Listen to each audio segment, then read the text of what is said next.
Sebelumnya KPK telah menetapkan 22 orang tersangka dalam perkara ini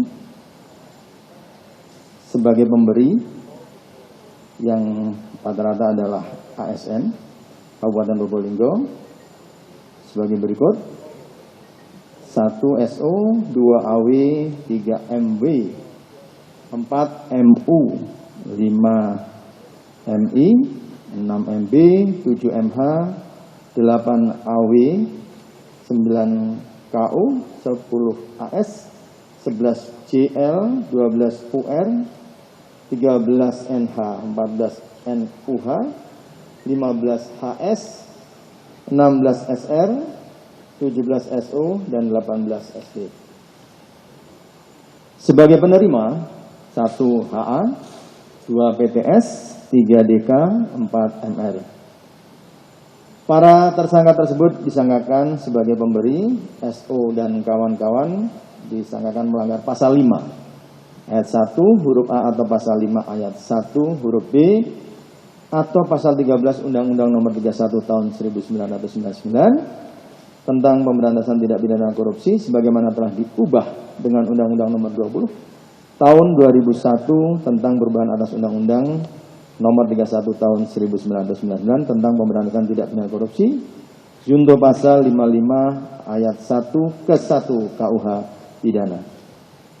Sebagai penerima, HA, PTS, DK, dan MR disangkakan melanggar pasal 12 huruf A atau 12 huruf B atau pasal 11 Undang-Undang Nomor 31 Tahun 1999 tentang pemberantasan tindak pidana korupsi sebagaimana telah diubah dengan Undang-Undang Nomor 20 Tahun 2001 tentang perubahan atas Undang-Undang Nomor 31 Tahun 99 tentang pemberantasan tindak pidana korupsi junto pasal 55 ayat 1 ke 1 KUH pidana.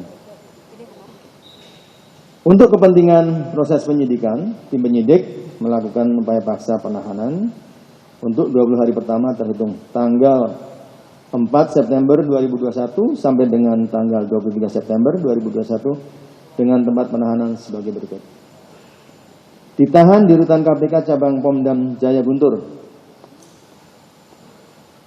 AW, MW, MU, MB, MH, AW, KO, AS, JL, UR, dan NH. Ditahan di Rutan Polres Jakarta Timur, NUH, dan HS. Ditahan di Rutan Salemba, SO. Ditahan di Rutan Polres Jakarta Barat, SR. Ditahan di Rutan KPK Gedung Merah Putih, SD. Dan ditahan di Rutan Polda Metro Jaya, MI. Konstruksi perkaranya, dengan akan dilaksanakan pemilihan kepala desa serentak tahap 2 di wilayah Kabupaten Probolinggo yang awalnya diagendakan pada 20 Desember 2001 dilakukan pengunduran jadwal pemilihan sehingga terhitung 9 September 2001 terdapat 252 kepala desa dari 24 kecamatan di Kabupaten Probolinggo yang selesai menjabat. Untuk mengisi kekosongan jabatan kepala desa tersebut, maka akan diisi oleh pejabat kepala desa yang berasal dari para ASN di Pemkab Probolinggo dan pengusulannya dilakukan melalui camat. Selain itu ada persyaratan khusus di mana usulan nama para pejabat kepala desa harus mendapatkan persetujuan HA dalam bentuk paraf pada nota dinas pengusulan nama sebagai representasi dari PTS. Dan para calon pejabat kepala desa juga diwajibkan memberikan dan menyetorkan sejumlah uang. Adapun tarif untuk menjadi pejabat kepala desa sebesar 20 juta rupiah ditambah dengan bentuk upeti penyewaan tanah kas desa dengan tarif 5 juta rupiah per hektar. Mengetahui adanya kekosongan jabatan ini, SO dan kawan-kawan kemudian mengajukan proposal usulan nama-nama untuk mengisi jabatan pejabat kepala desa dimaksud dan juga bersedia menyerahkan sejumlah uang dengan masing-masing ditentukan nilainya sebesar 20 juta rupiah. Diduga ada perintah dari HA memanggil para camat untuk membawa para kepala desa terpilih dan kepala desa yang akan purna tugas. HA juga meminta agar kepala desa tidak datang menemui HA secara perseorangan, akan tetapi dikoordinir melalui camat. Pada Jumat 27 Agustus 2001, 12 pejabat kepala desa menghadiri pertemuan di salah satu tempat di wilayah Kecamatan Krenjengan, Probolinggo, di mana diduga dalam pertemuan tersebut telah ada kesepakatan untuk memberikan sejumlah uang kepada PTS melalui HA dengan perantara DK. Pertemuan tersebut diantaranya dihadiri oleh AW, MW, MI, MB, MR, AW, dan KO.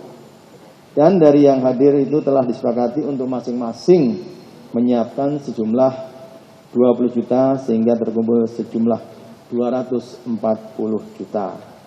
Untuk mendapatkan jabatan selaku pejabat kepala desa di wilayah Kecamatan Paiton, MR telah pula mengumpulkan sejumlah uang dari para ASN hingga berjumlah 112.500.000 rupiah untuk diserahkan kepada PTS melalui HA. KPK sangat menyesalkan terjadinya jual beli jabatan di tingkat desa yang dilakukan secara massal seperti ini. Pejabat yang menyuap untuk mendapatkan jabatan pasti tidak dapat melaksanakan tugasnya dengan penuh integritas dan fokus bekerja melayani rakyatnya, namun memikirkan bagaimana mengembalikan modal suap yang telah dikeluarkan untuk memperoleh jabatan tersebut. Hal ini sangat mencederai keinginan masyarakat untuk memiliki kepala desa yang amanah dan mengedepankan prinsip tata pemerintahan yang baik dan bersih.